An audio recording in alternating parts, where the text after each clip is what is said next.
Brought you bye independence. कण कण में स्वाद, कण कण में भारत।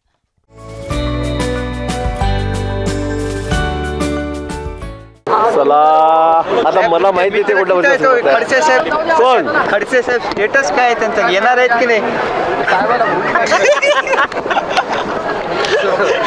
आणखीन थोडं अरे बस झाला आता चला चला आता मला माहित नाही ते कुठलं खडसे साहेब कोण खडसे साहेब स्टेटस काय आहे त्यांचं येणार आहेत की नाही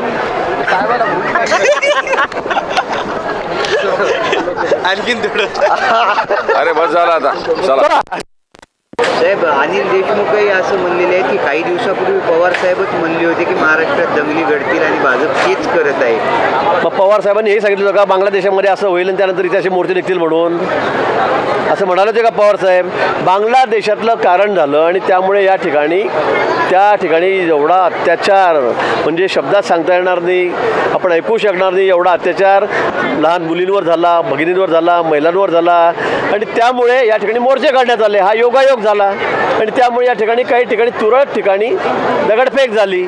त्यामुळे आम्ही सांगितलं होतं हे असं करतील, मला वाटतं फक्त धर्मामध्ये समाजामध्ये तेढ निर्माण करायची, भानगडी लावायच्या हेच काम यांचं आहे। पण आता मात्र त्यांच्या पायाखालची वाळू सरकत चाललेली आहे।